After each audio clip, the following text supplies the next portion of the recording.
Welcome to Chandru maths. SSC 2025 annual calendar வந்து release பண்ணிட்டாங்க. So இதில் வந்து எல்லா எக்ஸாமுமே வந்து திரும்பவும் வரப்போகுது. CGL, CHSL, MTS, constable GD, CAPF, sub inspector, stenographer, selection post, இந்த எல்லா எக்ஸாமுமே திரும்பவும் வரப்போகுது. அது போக டெல்லி போலீஸ்லேயுமே வந்து நிறைய வேகன்சிஸ் வரப்போகுது. ஸோ மொத்தமாக வந்து பார்த்தீங்கன்னா அப்ராக்சிமேட்டாக ஒரு 90,000 வேகன்சி கிட்ட 2025 உங்களுக்காக காத்துக்கிட்டு இருக்குது.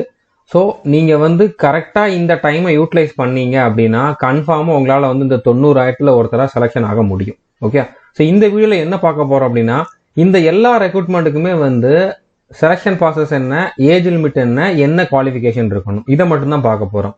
அடுத்து நான் ஒவ்வொரு ரெக்ரூட்மெண்ட்டுக்கும் தனித்தனியாக இன்னொரு வீடியோ கொடுப்பேன். அதில் வந்து அந்த ஒவ்வொரு ரெக்ரூட்மெண்ட் பற்றியும் டீட்டெயில்டாக டிஸ்கஸ் பண்ணுவோம். ஸோ இந்த வீடியோவில் நீங்கள் வந்து இந்த எக்ஸாமை எழுதலாமா, எழுத முடியாதா, எலிஜிபிளா இல்லையா அப்படிங்கிறத வந்து தெரிஞ்சுக்க முடியும். ஒரு பேசிக் ஐடியா வந்து உங்களுக்கு கிடைக்கும். ஓகே, ஸோ அதனால இந்த வீடியோ வந்து ஸ்கிப் பண்ணாமல் ஃபுல்லாக பாருங்க. ஸோ இப்போ இந்த எக்ஸாம் எல்லாமே வந்து பார்த்தீங்கன்னா 2024 ஆல்ரெடி வந்துருச்சு. அதில் இவ்வளோ வேகன்சிஸ் இருந்துச்சு. இப்போ சிஏபிஎஃப் சப் இன்ஸ்பெக்டருக்கு வந்து ரீசெண்டாக தான் வேகன்சி இன்க்ரீஸ் பண்ணாங்க. 4,000 இல்லை 5,000 கிட்ட. ஓகே, ஸோ நான் இதில் 1000 கம்மியாக தான் போட்டிருக்கேன். ஸோ இது எல்லாமே இவ்வளோ வேகன்சி வந்துருச்சு 2024. ஓகே, ஸோ இதில் டோட்டலாக வந்து பார்த்தீங்கன்னா 78,745, அதாவது அப்ராக்சிமேட்டாக 80,000 வேகன்சிஸ் வந்து 2024 வந்திருக்கு. அதில் டெல்லி போலீஸ்க்கான வேகன்சி வரல. அதை தவிர்த்து இதில் மட்டுமே வந்து 80,000 வேகன்சி 2024 வந்திருக்கு. இப்போ 2025 எவ்வளோ வேகன்சி நம்ம எக்ஸ்பெக்ட் பண்ணலாம் அப்படின்னு பார்த்தீங்கன்னா, சிஜிஎல்ல ஒரு 15,000 வேகன்சி வந்து எக்ஸ்பெக்ட் பண்ணலாம். சிஹெச்எஸ்எல்ல ஒரு 3,000 வேகன்சியாவது வர்றதுக்கு வாய்ப்பு இருக்கு. எம்டிஎஸ் ஹவில்தாரில் வந்து பார்த்தீங்கன்னா 8,000 வேகன்சிஸ் கிட்ட வரும். சிஏபிஎஃப் சப் இன்ஸ்பெக்டர்லையுமே வந்து பார்த்தீங்கன்னா 3,000 வேகன்சிஸ் கிட்ட வரும். ஸ்டெனோகிராஃபருக்கு 1,500 கிட்ட வரும். செலெக்ஷன் போஸ்ட்டுக்குமே 1,500 கிட்ட வரும். கான்ஸ்டபிள் ஜிடிக்கு இன்னும் 1 இயர் கிட்ட டைம் இருக்குது அந்த வேகன்சி வர்றதுக்கு. அப்படின்னால கண்டிப்பா 40,000 கிட்ட இதுல மறுபடியுமே வந்து வேகன்சி வரும். டெல்லி போலீஸ்ல வந்து மொத்தமா 4 ரெக்ரூட்மெண்ட் இருக்குது. ஸோ 4லையும் சேர்த்து மொத்தமா ஒரு 20,000 வேகன்சிஸ் கிட்ட வரும். ஸோ மொத்தமா வந்து பாத்தீங்கன்னா 92,000 வேகன்சிஸ் மினிமம் வர்றதுக்கு வாய்ப்பு இருக்குது. இதையும் தாண்டி போகலாம். இது போக ரயில்வேலையுமே வந்து ஒரு 1,00,000 வேகன்சிஸ் கிட்ட வரும். ஸோ ரெண்டுக்குமே ஒரே மாதிரி சிலபஸ் தான். எல்லாத்துக்கும் சேர்த்து ஒரே ப்ரிப்பரேஷன்ல உங்களால வந்து கண்டினியூ பண்ண முடியும். ஒரே ப்ரிப்பரேஷன்ல எல்லாத்துலயுமே வந்து செலெக்ஷன் ஆக முடியும். ஓகே, ஸோ இப்போ இந்த ஒவ்வொரு போஸ்ட்டுக்குமே என்னென்ன குவாலிஃபிகேஷன் அப்படிங்கறத வந்து பார்க்கலாம். இதுதான் அஃபிஷியல் கேலண்டர். இந்த கேலண்டர்ல எந்த ஆர்டர்ல கொடுத்திருந்தாங்களோ அதே ஆர்டர்ல நான் ஒவ்வொரு போஸ்ட்டை பத்தியும் சொல்றேன். Okay, selection post, CGL, sub inspector, CHSL, MTS, stenographer, junior engineer நம்ம பார்க்க போறது கிடையாது. ஏன்னா டெக்னிக்கல் சிலபஸ், நான் டெக்னிக்கல் சிலபஸ், அதாவது எல்லாருமே அப்ளை பண்ணக்கூடிய எக்ஸாம் பத்தி தான் நம்ம வந்து பார்க்க போறோம். இதுலயுமே வந்து பாத்தீங்கன்னா நம்மளுக்கு ஹிந்தி தெரிஞ்சிருக்கணும். அதனால இதே நம்ம பார்க்க போறது கிடையாது. அடுத்ததான் டெல்லி போலீஸ்ல இருக்கக்கூடிய கான்ஸ்டபிள், டெல்லி போலீஸ்ல இருக்கக்கூடிய டிரைவர், டெல்லி போலீஸ்ல இருக்கக்கூடிய ஹெட் கான்ஸ்டபிள் மினிஸ்ட்ரியல், இந்த போஸ்ட்டுக்குமே ஹிந்தி தெரிஞ்சிருக்கணும். இதை பத்தி நான் வந்து உங்களுக்கு உள்ள சொல்றேன். ஓகே, இதுக்குன்னு நீங்க வந்து ப்ரிப்பேர் பண்ண வேண்டாம். அடுத்தது வந்து பாத்தீங்கன்னா இது டிபார்ட்மெண்டல் எக்ஸாம். இது எல்லாருமே அப்ளை பண்ண முடியாது. ஸோ அடுத்து நிறைய பேர் எலிஜிபிளா இருக்கக்கூடிய நிறைய பேர் வந்து எக்ஸ்பெக்ட் பண்ணக்கூடியது வந்து பாத்தீங்கன்னா கான்ஸ்டபிள் ஜிடி. ஸோ இந்த ஆர்டர்ல தான் நம்மளுமே வந்து ஒவ்வொரு போஸ்ட்டை பத்தியும் பார்க்க போறோம். ஓகே, எப்போ நோட்டிபிகேஷன் வரப்போகுது, அதுக்கப்புறம் என்ன மாதிரி எலிஜிபிலிட்டி, என்ன மாதிரி செலெக்ஷன் ப்ராசஸ் அப்படிங்கிறத பார்க்க போறோம். இப்போ நான் சொன்ன எல்லா எக்ஸாமுக்குமே ஒரே மாதிரி சிலபஸ் தான். எல்லா எக்ஸாமுக்குமே வந்து ஒரே ப்ரிப்பரேஷன்ல நீங்க வந்து ப்ரிப்பேர் பண்ண முடியும். இதுன்னு இல்லை, இது போக ரயில்வே எக்ஸாம் இருக்குது. ரயில்வேல ஒரு 5-6 வேகன்சி வந்து அடுத்தடுத்து வரும். ஓகே, ஏஎல்பி இருக்குது, டெக்னீஷியன் இருக்குது, என்டிபிசி, குரூப் டி, அந்த மாதிரி வந்து அதுல ஒரு 4-5 ரெக்ரூட்மெண்ட் வந்து தனித்தனியா வந்து அடுத்த வருஷமும் திரும்பவும் வரும். அதுக்கும் இதே சிலபஸ் தான். அதே மாதிரி ஒரு 15க்கும் அதிகமான எக்ஸாமுக்கு ஒரே சிலபஸ் தான் இருக்கும். இந்த 15க்கு அதிகமான எக்ஸாமும் ஒவ்வொரு வருஷமும் வந்து ரிப்பீட்டடா வந்துகிட்டு இருக்கக்கூடிய எக்ஸாம் தான். ஸோ நீங்க வந்து கொஞ்சம் கரெக்டா பிளான் பண்ணீங்க அப்படின்னா ஒரே ப்ரிப்பரேஷன்ல நிறைய எக்ஸாம் எழுதலாம். நீங்க திரும்ப ஒவ்வொன்றுக்கும் திரும்ப பண்ண வேண்டிய அவசியம் கிடையாது. கரெக்டா நீங்க இந்த எக்ஸாமை மட்டும் டார்கெட் பண்ணீங்க அப்படின்னா ஒரு வாட்டி நல்லா படிச்சிட்டீங்க, ஒரு 200 நாள் வந்து கரெக்டா டெடிகேஷனோட பண்ணீங்க அப்படின்னா அதுக்கப்புறம் வரக்கூடிய இந்த 15 எக்ஸாம்லயுமே நீங்க எலிஜிபிளா இருந்தா செலெக்ஷன் ஆக முடியும். இதுக்கு நான் வந்து கேரண்டி கொடுக்குறேன். ஆனா 200 நாள் வந்து நீங்க டெடிகேட்டடா படிக்கணும். சும்மா வேலை கிடைக்காது. மாசம் 30,000, 50,000, 60,000 வந்து சேலரி யாரும் கொடுக்க மாட்டாங்க. ஓகே, அதுவும் கவர்மெண்ட் ஜாப் செக்யூர்டான ஒரு ஜாப். நீங்க வந்து நிம்மதியா இருக்கலாம். சாட்டர்டே சண்டே லீவ் இருக்கும். உங்க லைஃப் வந்து செட்டில்டு, உங்க ஃபேமிலியே வந்து அதுக்கப்புறம் ஜாலியா இருக்கும். ஸோ அந்த மாதிரி ஒரு ஆப்பர்ச்சுனிட்டி வந்து சும்மா நாளும் நார்மலா ஒருத்தனுக்கு வந்து கிடைக்காது. இதுக்குன்னு நீங்க வந்து தவம் இருக்கணும். இது ஒரு வரம் தான். ஓகே, அதுக்கு நீங்க வந்து ஒரு 200 நாள் வந்து வேற எதையும் கான்சென்ட்ரேட் பண்ணாம இது எனக்கு வேணும் அப்படின்னு சொல்லி இதுக்காக எவ்வளோ வந்து நீங்க ஒரு முயற்சி பண்ணி எவ்வளோ வந்து இதுக்காக ஹார்ட் ஒர்க் பண்றீங்களோ அந்த மாதிரி பண்றவங்களுக்கு தான் கிடைக்குமே தவிர நோட்டிபிகேஷன் வந்ததுக்கு அப்புறம் பார்த்துக்கலாம், நம்ம எக்ஸாம் வரதுக்கு 1 மாசத்துக்கு முன்னால பார்த்துக்கலாம், ஹால் டிக்கெட் வந்ததுக்கு அப்புறம் பார்த்துக்கலாம், எக்ஸாம் டேட் சொன்னதுக்கு அப்புறம் பார்த்துக்கலாம் அப்படின்னு இருக்கிறவங்களுக்கு எந்த ஜென்மத்திலயுமே வந்து கவர்மெண்ட் ஜாப் கிடைக்காது. ஓகே, முன்னால இருந்தே அதுக்காக டார்கெட் பண்ணி பண்ணணும். எவ்வளோ ஹெவியான காம்படிஷன் இருக்குது அப்படிங்கிறப்போ இதுக்காக வந்து நீங்க ஹார்ட் ஒர்க் பண்ணல, இதுக்காக நீங்க வந்து ஒரு தவம் பண்ணல அப்படின்னா இது உங்களுக்கு கிடைக்காது. ஓகே, அதனால 200 நாள் இதுக்காக நீங்க வந்து ப்ரிப்பேர் பண்ணுங்க. இந்த எல்லா எக்ஸாமுக்கும் சேர்த்து ஒரே ஸ்ட்ராட்டஜியா கொடுத்துருக்கேன். இது போக இன்னும் நிறைய வேகன்சிஸ் இருக்குது. மொத்தமா மினிமம் ஒரு 1,30,000 வேகன்சி 2025ல வரப்போகுது. நீங்க ஒரு ஃப்ரெஷர், இது வரைக்கும் எந்த எக்ஸாமும் எழுதுனது இல்லை, ஆல்ரெடி எழுதியிருந்தாலும் செலக்ஷன் ஆகல, நீங்க ஒரு ஹவுஸ் ஒய்ஃப் இருந்தாலும் பிரச்சனை இல்லை, நீங்க வந்து ஆல்ரெடி ஒர்க் பண்ணிக்கிட்டு இருந்தாலும் பிரச்சனை இல்லை, எல்லாருக்கும் சூட்டபிள் ஆகிற மாதிரி ஒரு ஸ்ட்ராட்டஜி தான் நான் இதுல வந்து கொடுத்துருக்கேன். 10th முடிச்சவங்களுக்கு, 12th முடிச்சவங்க, கிராஜுவேஷன் முடிச்சவங்க எல்லாருமே இதை வந்து ஃபாலோ பண்ணலாம். ஒரே ஒரு ப்ரிப்பரேஷன்ல 15க்கு அதிகமான எக்ஸாம் வந்து உங்களால வந்து கிராக் பண்ண முடியும். ஸோ அதுக்கு நீங்க இந்த ஸ்ட்ராட்டஜியை வந்து ஃபாலோ பண்ணணும். இந்த ஸ்ட்ராட்டஜி நான் முன்னாலே ப்ரொவைட் பண்ணிட்டேன். டிஸ்கிரிப்ஷன்ல இந்த வீடியோக்கான லிங்க் வந்து நான் கொடுத்துருக்கேன். ஒவ்வொரு நாளும் என்னென்ன படிக்கணும் அப்படின்னு சொல்லி டைம் டேபிளும் கொடுத்துருப்பேன். டீடைல்டா அதுல வந்து நான் டிஸ்கஸ் பண்ணியிருப்பேன். ஸோ இந்த வீடியோ நீங்க பாக்கலன்னா பாத்துருங்க. இப்போ நான் சொல்ல போற இந்த எல்லா எக்ஸாமுக்குமே வந்து இதே ஸ்ட்ராட்டஜி தான். நீங்க அதுக்கு தனியா ஒரு டைம் டேபிள் அப்படிங்கிற மாதிரி கேட்க வேண்டாம். இந்த டைம் டேபிளை ஃபாலோ பண்ணாலே போதுமானது. டிஸ்கிரிப்ஷன்ல இந்த வீடியோக்கான லிங்க் வந்து அவைலபிளா இருக்குது. இதுலயே நம்ம கோர்ஸ்ல எப்படி ஜாயின் பண்ணலாம் எல்லா டீட்டெயிலுமே சொல்லியிருப்பேன். ஓகே, டிஸ்கிரிப்ஷன்ல கோர்ஸ்ல ஜாயின் பண்றதுக்கும் தனியா ஒரு வீடியோ இருக்குது, அதை பார்த்துட்டு கூட நீங்க ஜாயின் பண்ணலாம். பட் இந்த ஒரு வீடியோ பார்த்தாலே போதுமானது. ஓகே, ஸோ புரிஞ்சிருக்கும்னு நினைக்கிறேன். இப்போ நம்ம எல்லா போஸ்ட்டுக்குமே வந்து ஏஜ் லிமிட் வந்து பார்ப்போம். எல்லா போஸ்ட்டுக்குமே ஏஜ் லிமிட்ல ரிலாக்ஸேஷன் உண்டு.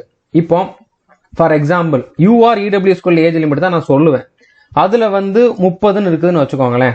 இப்போ சிஜிஎல் எக்ஸாமுக்கு 30 வயசுன்னு கொடுத்துருப்பாங்க. ஆனா நீங்க ஓபிசி கேண்டிடேட்டா இருந்தீங்கன்னா உங்களுக்கு இன்னொரு 3 வயசு அதிகமா இருக்கலாம், அதாவது 33 வயசு இருக்கலாம். எஸ்சி எஸ்டினா உங்களுக்கு 5 வயசு அதிகமா இருக்கலாம், அதாவது 35 வயசு இருக்கலாம். அதுல நீங்க வந்து பிடபிள்யூ கேண்டிடேட், அதாவது நீங்க வந்து ஒரு மாற்றுத்திறனாளி அப்படின்னா உங்களுக்கு 10 வயசு, அதாவது இந்த ரிலாக்ஸேஷனும் சேர்த்து அது போக இன்னொரு 10 வயசு இருக்கலாம்.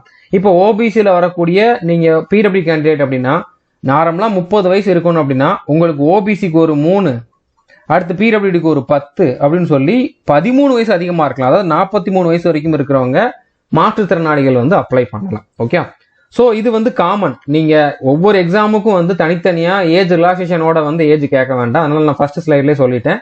ஒவ்வொரு எக்ஸாமுக்குமே என்ன ஏஜ் லிமிட் நான் சொல்றேனோ அதுல ஓபிசினா 3 வயசு அதிகமா இருக்கிறவங்க அப்ளை பண்ணலாம், எஸ்சி எஸ்டினா 5 வயசு அதிகமா இருக்கிறவங்க அப்ளை பண்ணலாம், பிடபிள்யூடினா 10+ இந்த ரிலாக்ஸேஷனோட சேர்த்து அதிகமா இருக்கிறவங்க வந்து அப்ளை பண்ணலாம். ஓகே, இப்போ இது எல்லாத்துக்குமே ஒரே எக்ஸாம் பேட்டர்ன் தான்.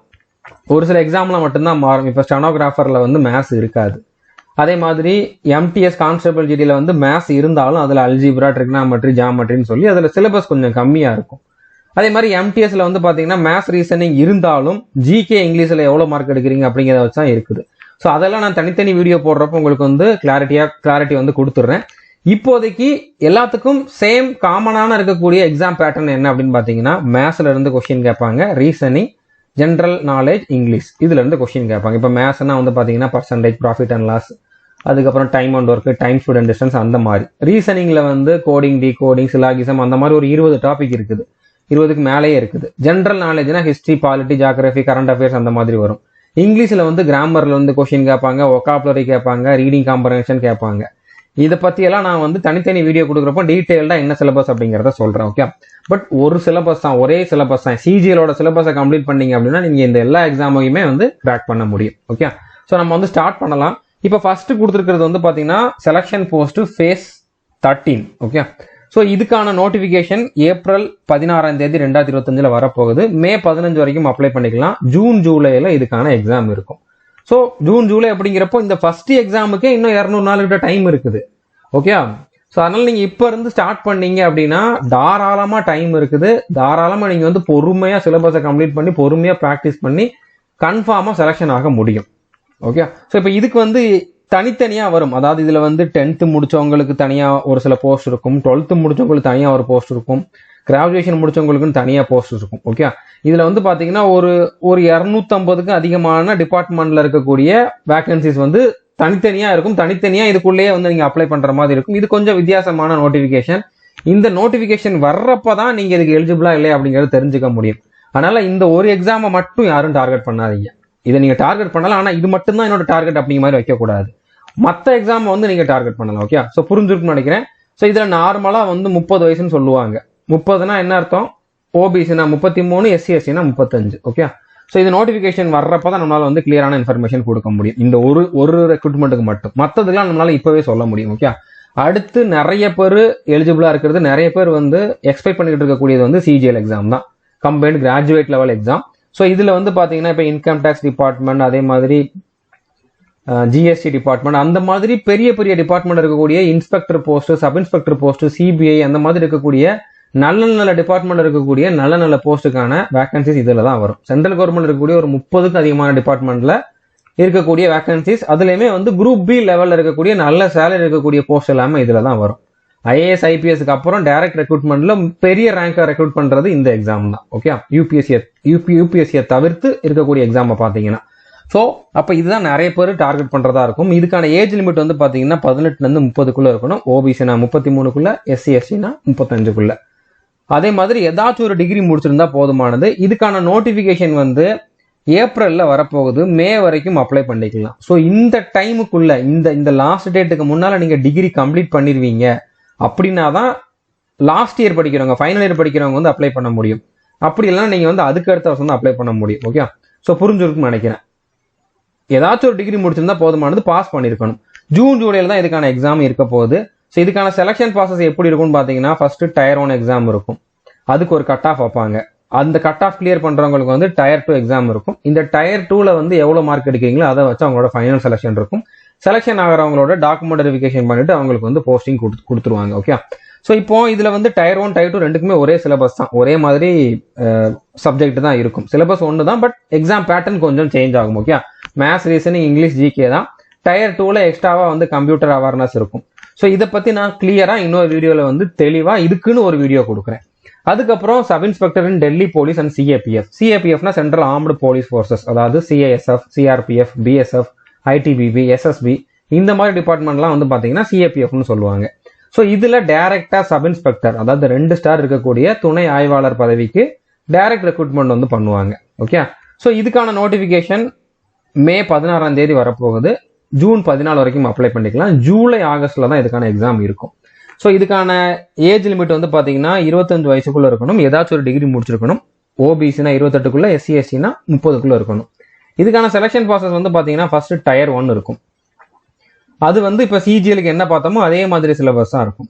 அடுத்து பிசிக்கல் டெஸ்ட் இருக்கும். டயர் 1க்கு ஒரு கட் ஆஃப் வைப்பாங்க, அடுத்து பிசிக்கல் டெஸ்ட் இருக்கும். ஏன்னா போலீஸ் ஜாப், யூனிஃபார்ம் போடுற ஜாப் அப்படிங்கிறப்போ பிசிக்கல் டெஸ்ட் கண்டிப்பா இருக்கும். இதுக்கு PW கேண்டிடேட் வந்து அப்ளை பண்ண முடியாது. ஓகே, ஸோ பிசிக்கல் டெஸ்ட்ல நீங்க குவாலிஃபை ஆனீங்கன்னா டயர் 2 இருக்கும். டயர் 2 ஃபுல்லாவே இங்கிலீஷ் தான். இந்த டயர் 1க்கு இங்கிலீஷ்ல என்ன படிச்சீங்களோ அதே தான் இங்க இருக்கும், கொஞ்சம் அதிகமா கொஸ்டின்ஸ் கேட்பாங்க, அவ்வளவுதான். ஸோ இதுல டயர் 2 வந்து ஈஸி தான். அடுத்ததான் வந்து பாத்தீங்கன்னா மெடிக்கல் எக்ஸாம், டாக்குமெண்ட் வெரிஃபிகேஷன் இருக்கும். நான் ஃபர்ஸ்ட் செலக்ஷன் ஆனது இந்த போஸ்ட்ல தான், sub inspector, CSF sub inspector தான் நான் செலக்ஷன் ஆகி 5 வருஷம் அதில் ஒர்க் பண்ணேன். அதுக்கப்புறம் நான் ஃபர்ஸ்ட் சொன்னோம்ல செலக்ஷன் போஸ்ட், அந்த செலக்ஷன் போஸ்ட்ல ஜூனியர் இன்ஜினியரா செலக்ட் ஆகி இப்போ ஜூனியர் இன்ஜினியரா ஒர்க் பண்ணிக்கிட்டு இருக்கேன். ஓகே, ஸோ 2 எக்ஸாம் வந்து நான் கிளியர் பண்ணி 2 போஸ்டிங் வாங்கியிருக்கேன். அந்த ஜூனியர் இன்ஜினியர்லயுமே வந்து பாத்தீங்கன்னா 3 போஸ்ட் வாங்கினேன், 3ல 1 நான் வந்து ஜாயின் பண்ணேன். ஓகே, ஸோ புரிஞ்சிருக்குன்னு நினைக்கிறேன். ஸோ இதுக்கு வந்து பிசிக்கலி ஃபிட்டா இருக்கவங்க, மெடிக்கலி ஃபிட்டா இருக்கவங்க வந்து டார்கெட் பண்ணுங்க. அடுத்ததா CHSL combined higher secondary level exam. Okay, so பேர்லேயே இருக்குது, 12th முடிச்சவங்க, டிப்ளமோ முடிச்சவங்க இதுக்கு வந்து அப்ளை பண்ணலாம். இதுக்கான நோட்டிபிகேஷன் மே மாசம் வரப்போகுது, 27 மேல வரப்போகுது. ஜூன் 25 வரைக்கும் நீங்க வந்து அப்ளை பண்ணிக்கலாம். ஜூலை ஆகஸ்ட்ல இதுக்கான எக்ஸாம் இருக்கும். CGLக்கு என்ன சிலபஸோ என்ன மாதிரி பேட்டர்னோ அதே தான் இதுலயுமே இருக்கும், சேம் தான். ஓகே, இதுல வந்து 18ல இருந்து 27 வயசுக்குள்ள இருக்கவங்க அப்ளை பண்ணலாம். ஓபிசினா 30, SC/SCனா 32 வரைக்கும் இருக்கலாம். இதுக்கு வந்து 12th முடிச்சவங்க, ஏன்னா டிப்ளமோ பாஸ் பண்ணவங்க அப்ளை பண்ணலாம். 12th எந்த குரூப் ஆனாலும் படிச்சிருக்கலாம், டிப்ளமோல எந்த டிபார்ட்மெண்ட் வேணாலும் நீங்க முடிச்சிருக்கலாம். மினிமம் இது வந்து இருக்கணும், பாஸ் பண்ணிருக்கணும், அவ்வளவுதான். செலக்ஷன் ப்ராசஸ் வந்து பாத்தீங்கன்னா CGL மாதிரியே தான். டயர் 1 அந்த கட் ஆஃப் கிளியர் பண்றவங்க டயர் 2 எழுதுவீங்க. டயர் 2ல நல்ல மார்க் எடுக்கிறவங்க வந்து செலக்ஷன் ஆவீங்க. ஓகே, ஸோ புரிஞ்சிருக்குன்னு நினைக்கிறேன். இதுக்கும் சேம் சிலபஸ் தான். அடுத்ததா MTS அண்ட் ஹவில்தார். ஸோ இந்த இதுக்கான நோட்டிபிகேஷன் வந்து ஜூன் 26ல வரப்போகுது. ஜூலை 25 வரைக்கும் அப்ளை பண்ணிக்கலாம். செப்டம்பர் அக்டோபர்ல தான் இதுக்கான எக்ஸாம். 10 மாசத்துக்கிட்ட டைம் இருக்குது. ஸோ நல்லா ப்ரிப்பேர் பண்ணலாம். ஓகே, இதுக்கான ஏஜ் லிமிட் வந்து 2 விதமா இருக்கும், 18ல இருந்து 25க்குள்ள, 18ல இருந்து 27க்குள்ள அப்படின்னு சொல்லி. இந்த 18ல இருந்து 25க்குள்ள தான் அதிகமான வேகன்சி இருக்கும், 27க்குள்ளேயும் வேகன்சி இருக்கும். ஸோ மேக்ஸிமம் ஏஜ் லிமிட்னு பார்த்தா 27. ஓபிசினா வந்து 30, எஸ்சி எஸ்டினா 32. ஓகே, 10th பாஸ் பண்ணியிருந்தா போதும், 10th ஜஸ்ட் பாஸ் பண்ணியிருந்தா போதுமானது. ஓகே, அடுத்ததா வந்து இதுல வந்து கம்ப்யூட்டர் பேஸ்ட் எக்ஸாம் இருக்கும், அடுத்து டாக்குமெண்ட் வெரிஃபிகேஷன் இருக்கும் எம்டிஎஸ்க்கு.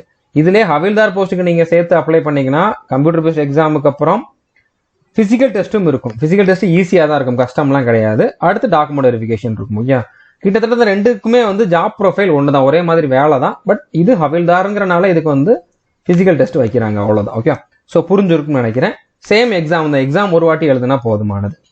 ஸோ இதுக்கு வந்து 10th முடிச்சிருந்தா போதுமானது. கண்டிப்பாக இதுக்கு எல்லாருமே எலிஜிபிளாக இருப்பீங்க, எல்லாருமே அப்ளை பண்ணி எழுதுங்க. ஓகே, அடுத்ததாக ஸ்டெனோகிராஃபர். ஸ்டெனோகிராஃபர்னா வந்து உங்களுக்கு ஷார்ட் டர்ன் தெரிஞ்சிருக்கணும். அதாவது சுருக்கெழுத்துன்னு சொல்லுவாங்கல்ல, ஷார்ட் ஹேண்ட் கிளாஸ் போகிறோம், ஷார்ட் ஹேண்ட் கிளாஸ் போகிறோம்னு சொல்லி, அந்த மாதிரி ஷார்ட் ஹேண்ட் கிளாஸ் போய் நீங்கள் வந்து ஷார்ட் ஹேண்ட் கற்றுக்கிட்டு இருந்தீங்கன்னா இதுக்கு வந்து அப்ளை பண்ணலாம்.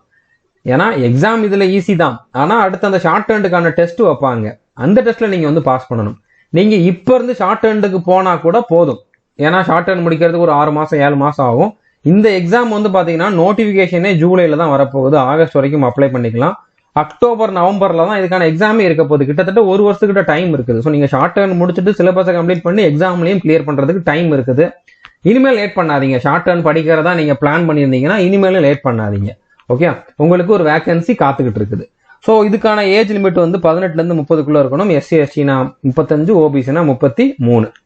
இதுக்கான எஜுகேஷன் குவாலிஃபிகேஷன் 12th முடிச்சவங்க இல்லைன்னா டிப்ளமோ முடிச்சவங்க வந்து அப்ளை பண்ணலாம். செலக்ஷன் ப்ராசஸ் வந்து கம்ப்யூட்டர் பேஸ்ட் டெஸ்ட். சிபிடினா என்னது? கம்ப்யூட்டர் பேஸ்ட் டெஸ்ட் தான்.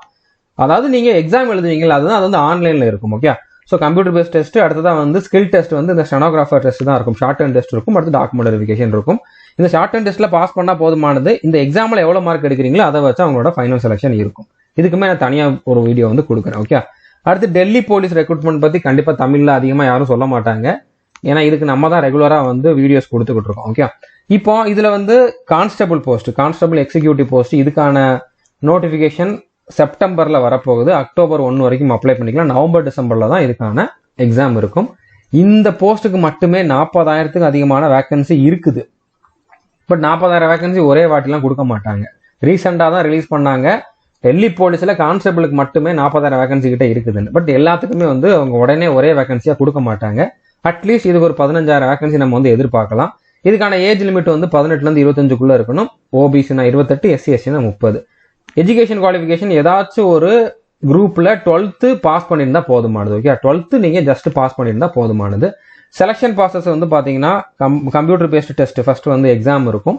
அடுத்து இதுவுமே வந்து போலீஸ் டிபார்ட்மெண்ட் தான், அதாவது டெல்லி போலீஸ்ல இருக்கக்கூடிய கான்ஸ்டபிள். ஓகே, போலீஸ் டிபார்ட்மெண்ட் தான் அப்படின்னா இதுக்கும் பிசிக்கல் டெஸ்ட் மெடிக்கல் டெஸ்ட் எல்லாமே இருக்கும். ஸோ இதுக்குமே நீங்க வந்து பிசிக்கலி மெடிக்கலி ஃபிட்டா இருந்தா அப்ளை பண்ணுங்க, டார்கெட் பண்ணுங்க. ஸோ அடுத்ததா வந்து டெல்லி போலீஸ்ல இருக்கக்கூடிய டிரைவர் போஸ்ட். ஸோ டிரைவர் அப்படின்னாலே தெரியுது, இதுக்கு ஹெவி வெஹிக்கிள் லைசன்ஸ் இருக்கணும். ஓகே, ஹெவி வெஹிக்கிள் லைசன்ஸ் நீங்க இப்போ அப்ளை பண்ணி வாங்குறதா இருந்தாலும் கூட வாங்கிக்கோங்க. ஏன்னா இதுக்கான நோட்டிபிகேஷனே செப்டம்பர்ல தான் வரப்போகுது. அதுக்கு முன்னால நீங்க ஹெவி வெஹிக்கிள் லைசன்ஸ் வாங்கிட்டீங்க அப்படின்னா நீங்களும் இதுக்கு வந்து அப்ளை பண்ணலாம். இதுக்கான ஏஜ் லிமிட் வந்து 18லேருந்து 30க்குள்ள இருக்கணும். 12th பாஸ் பண்ணிருக்கணும். அதுக்கப்புறம் ஹெவி லைசன்ஸும் இருக்கணும். ஸோ இதுக்கான எக்ஸாம் வந்து நவம்பர் டிசம்பர்ல தான் இருக்க போகுது. செலக்ஷன் ப்ராசஸ் பார்த்தீங்கன்னா கம்ப்யூட்டர் பேஸ்ட் டெஸ்ட், அடுத்து பிசிக்கல் டெஸ்ட்டும் உண்டு, ட்ரேட் டெஸ்ட்டும் உண்டு. ட்ரேட் டெஸ்ட்னா டிரைவிங் டெஸ்ட் தான். நீங்க வெறுமனே லைசன்ஸை மட்டும் வாங்கி வச்சுக்கிட்டா இதுல செலக்ட் பண்ணிடுவாங்கன்ட்டு கிடையாது. அவங்களுமே வந்து உங்களுக்கு டிரைவிங் தெரியுது அப்படிங்கறத வந்து பிராக்டிக்கலா செக் பண்ணுவாங்க. ஃபார்வர்ட் பண்ணு, பேக்வர்ட் பண்ணு, பார்க்கிங் பண்ணு, அந்த மாதிரி எல்லா ப்ராசஸையும் பண்ண சொல்லுவாங்க. ஸோ நல்லா டிரைவிங் தெரிஞ்சவங்களால மட்டும்தான் இதில் வந்து செலக்ஷன் ஆக முடியும். அடுத்து மெடிக்கல் டெஸ்ட்டுமே உண்டு. ஓகே, ஸோ புரிஞ்சிருக்குன்னு நினைக்கிறேன். அடுத்ததா ஹெட் கான்ஸ்டபிள் மினிஸ்ட்ரியல், இதுவுமே டெல்லி போலீஸ்ல தான். ஸோ இதுக்கான நோட்டிபிகேஷன் வந்து அக்டோபர் மந்த்ல வரப்போகுது. நவம்பர் வரைக்கும் அப்ளை பண்ணிக்கலாம். டிசம்பர் 2025 ஜனவரி 2026 தான் இதுக்கான எக்ஸாம் இருக்க போகுது. ஏஜ் லிமிட் வந்து பாத்தீங்கன்னா 20லேருந்து 25க்குள்ள. ஓபிசினா 28, எஸ்சி எஸ்டினா 30க்குள்ள. ஓகே, எஸ்சி எஸ்டினா 30க்குள்ள. இதுக்கு வந்து 12th முடிச்சவங்க இல்லைன்னா டிப்ளமோ முடிச்சவங்க வந்து அப்ளை பண்ணலாம். இதுவுமே போலீஸ் டிபார்ட்மெண்ட் தான் அப்படின்னால இதுல வந்து கம்ப்யூட்டர் பேஸ்ட் டெஸ்ட் இருந்தாலும் பிசிக்கல் டெஸ்ட்டும் உண்டு. இதுல என்ன ஸ்கில் டெஸ்ட் அப்படின்னா இதுல டைப்பிங் டெஸ்ட் இருக்கும். ஓகே, ஸோ டைப்பிங் டெஸ்ட் இருக்கும். அடுத்ததாக கம்ப்யூட்டர் கொஞ்சம் நல்லா இதில் தெரிஞ்சிருக்கணும். கம்ப்யூட்டர் ரிலேட்டடாக ஒரு சில டெஸ்ட் கொடுப்பாங்க. ஏன்னா இது வந்து ஃபுல்லாக கிளரிக்கல் ஜாப் அப்படின்றனால ஆஃபீஸில் தான் இருப்பீங்க. யூனிஃபார்ம் போட்டதாலும் ஆஃபீஸில் தான் இருப்பீங்க. கம்ப்யூட்டர் நாலேஜ் இருக்கணும். அதுக்கு ஒரு ஸ்கில் டெஸ்ட் வைப்பாங்க. அடுத்து மெடிக்கல் டெஸ்ட்டுமே இருக்கும். இதை பற்றி நான் டீட்டெயில்டு வீடியோ 1 by 1 கொடுக்குறேன். ஓகே, ஸோ அடுத்தது வந்து head constable assistant wireless operator, teleprinter operator. So இதுவுமே டெல்லி போலீஸில் இருக்கக்கூடிய வேகன்சி தான். இந்த போஸ்ட்டுக்கு ஹிந்தி தெரியாதவங்க அப்ளை பண்ணாதீங்க. ஓகே, ஏன்னா இதுல ஹிந்திலேயேன்னு வந்து ஒரு டெஸ்ட் வைப்பாங்க, ஷார்ட் டேர்ம் டெஸ்ட் மாதிரி இதுலேயுமே வந்து வைப்பாங்க. உங்களுக்கு ஹிந்தி நல்லா பேச தெரிஞ்சிருக்கணும், நல்லா ரீட் பண்ண தெரிஞ்சிருக்கணும், எழுதவும் தெரிஞ்சிருக்கணும். அப்படி இருக்கிறவங்க மட்டும்தான் இதுல வந்து செலெக்ஷன் ஆக முடியும். ஸோ அப்படின்றனால நான் இதை பத்தி எக்ஸ்பிளைன் பண்ண போறது கிடையாது. ஓகே, ஸோ இந்த எக்ஸாமை நீங்க வந்து டார்கெட் பண்ண வேண்டாம். ஸோ அடுத்ததா வந்து நிறைய பேர் எக்ஸ்பெக்ட் பண்றது வந்து கான்ஸ்டபிள் ஜிடி தான். இதுதான் வந்து இந்த கேலண்டர்லேயே கடைசியா வரப்போறது. ஓகே, 2026க்கான ரெக்ரூட்மெண்ட் தான் இது. 25க்கான ரெக்ரூட்மெண்ட் ஆல்ரெடி வந்துருச்சு. ஓகே, 26க்கான ரெக்ரூட்மெண்ட் இது வந்து நவம்பர் மாதம் தான் வரப்போகுது. நவம்பர் 11 வரப்போகுது. டிசம்பர் 15 வரைக்கும் அப்ளை பண்ணிக்கலாம். மார்ச் ஏப்ரல்ல இதுக்கான எக்ஸாம் இருக்கு. March April 2026. ஓகே, இன்னும் உங்களுக்கு வந்து ஒரு 1.5 வருஷத்துக்கிட்ட டைம் இருக்கு. இப்பதான் ஒரு ரெக்ரூட்மெண்ட் வந்திருக்கு. அதுல நல்லா பண்ணுங்க, அதுல செலக்ஷன் ஆகணும் அப்படின்னு சொல்லி நீங்க கான்பிடண்டா பண்ணுங்க. ஒருவேளை அது மிஸ் ஆனா இன்னொரு ஆப்பர்ச்சுனிட்டியும் இருக்குது. ஓகே, ஏஜ் லிமிட் இருந்துச்சு அப்படின்னா நீங்க வந்து இதுக்குமே வந்து டார்கெட் பண்ணலாம். ஸோ இது கான்ஸ்டபிள் ஜிடி அப்படின்னா என்னன்னா, இப்போ நான் சிஏபிஎஃப் சப் இன்ஸ்பெக்டர் சொல்லியிருந்தேன்ல, அதே டிபார்ட்மெண்ட்ல இருக்கக்கூடிய கான்ஸ்டபிள் போஸ்ட், அதாவது CASF, CRPF, SSB, ITBP, BSF, அந்த மாதிரி அசாம் ரைஃபிள் அந்த மாதிரி இருக்கக்கூடிய ஃபோர்ஸ்ல எல்லாமே வந்து டைரக்டா கான்ஸ்டபிள் ரேங்குக்கான போஸ்ட். ஓகே, ஸோ இதுக்கான ஏஜ் லிமிட் வந்து 18லேருந்து 23க்குள்ள இருக்கணும். ஓபிசினா 25க்குள்ள, எஸ்சி எஸ்டினா 27க்குள்ள இருக்கணும். ஓகே, சாரி, ஓபிசினா 26க்குள்ள, எஸ்சி எஸ்டினா 28க்குள்ள இருக்கணும். ஸோ புரிஞ்சிருக்குன்னு நினைக்கிறேன். ஸோ நான் ஆல்ரெடி சொல்லியிருந்தேன், நான் ஒருவேளை நான் மிஸ்டேக்காக சொல்லியிருந்தா கூட நான் ஸ்டார்டிங்லேயே சொல்லிட்டேன், ஓபிசிக்கு 3 வயசு அதிகமாக இருக்கணும், எஸ்சி எஸ்டிக்கு 5 வயசு அதிகமாக இருக்கலாம். ஓகே, நீங்கள் அதை வச்சு கால்குலேட் பண்ணிக்கோங்க. இப்போ இதுக்கு வந்து 10th பாஸ் பண்ணியிருந்தா போதும். 10th நீங்கள் ஜஸ்ட் பாஸ் பண்ணியிருந்தா போதுமானது. இதுக்குமே ஃபர்ஸ்ட் எக்ஸாம் இருக்கும், அடுத்ததா பிசிக்கல் டெஸ்ட் இதுக்கும் கண்டிப்பாக உண்டு, மெடிக்கல் டெஸ்ட்டும் உண்டு, டாக்குமெண்ட் வெரிஃபிகேஷனும் உண்டு. பர்டிகுலரா இந்த எக்ஸாம்ல கடந்த 3 வருஷமா தமிழ்நாட்டிலேயே அதிகமான ரிசல்ட் கொடுக்கறது நம்ம சேனல் மட்டும்தான். இந்த எக்ஸாம்னு இல்லை, நீங்க எஸ்எஸ்சியில எந்த எக்ஸாம் எடுத்துக்கிட்டாலுமே இது வரைக்கும் இப்ப ரீசெண்டா நடந்த ஒரு 3 வருஷத்துல நடந்த எக்ஸாம்ல எல்லாமே வந்து பாத்தீங்கன்னா அதிகமா ரிசல்ட் கொடுத்தது நம்மளோட சேனல்ல தான். அதுக்கு ப்ரூஃப் வந்து நம்மளோட சேனல்லே இருக்குது. நீங்க வந்து நம்ம யூடியூப் சேனலை ஓபன் பண்ணி அதுல கம்யூனிட்டின்னு ஒரு டேப் இருக்கும், அதை கிளிக் பண்ணி பாத்தீங்கன்னாலே வந்து ஒரு 1000க்கு அதிகமான ரிசல்ட்டோட போட்டோஸ் வந்து அதுல கொடுத்துருப்பேன். செலக்ஷன் ஆனவங்களோட டீடைல்ஸ் கொடுத்துருப்பேன், அவங்க கொடுத்த ஃபீட்பேக் கொடுத்துருப்பேன். அதெல்லாம் நீங்க பாருங்க. ஓகே, பார்த்துட்டு நம்மளோட சேனலை வந்து நீங்க ஃபாலோ பண்ணுங்க. அப்பதான் உங்களுக்கு வந்து ஒரு நம்பிக்கை இருக்கும். ஸோ புரிஞ்சிருக்குன்னு நினைக்கிறேன். டிஸ்கிரிப்ஷன்ல இருக்கக்கூடிய அந்த 200 டே ஸ்ட்ராட்டஜி வீடியோ வந்து மறக்காம பாத்துருங்க. இன்னையிலிருந்து இதை வந்து நீங்க ஃபாலோ பண்ண ஆரம்பிச்சிருங்க. இது வரைக்கும் நம்ம சேனலை நீங்க சப்ஸ்கிரைப் பண்ணல அப்படின்னா சப்ஸ்கிரைப் பண்ணிட்டு பெல் ஐக்கனை கிளிக் பண்ணி வச்சுக்கோங்க. ஏன்னா நம்ம வந்து எல்லா அப்டேட்டுமே கொடுத்துருவோம். எஸ்எஸ்சி எக்ஸாம் பார்த்தோன்னா எல்லா அப்டேட்டுமே நம்ம சேனல்ல வந்து கொடுத்துருவோம். அதனால நீங்க வந்து சப்ஸ்கிரைப் பண்ணலாம், சப்ஸ்கிரைப் பண்ணிட்டு பெல் ஐக்கனை கிளிக் பண்ணி வச்சுக்கோங்க. அதே மாதிரி நம்மளுடைய டெலிகிராம் சேனல்லையும் ஜாயின் பண்ணலாம், ஜாயின் பண்ணிக்கோங்க. டிஸ்கிரிப்ஷன்ல லிங்க் இருக்குது, அதுல நிறைய ஃப்ரீ மெட்டீரியல் கொடுப்போம். எந்த அப்டேட்னாலும் உடனே வந்து அதுல தான் நம்ம ஃபர்ஸ்ட் கொடுப்போம். அதனால நீங்க வந்து டெலிகிராம் சேனல், டெலிகிராம் குரூப்ல ஜாயின் பண்ணணும் அப்படின்னா ஜாயின் பண்ணிக்கோங்க. All the best. தேங்க்யூ.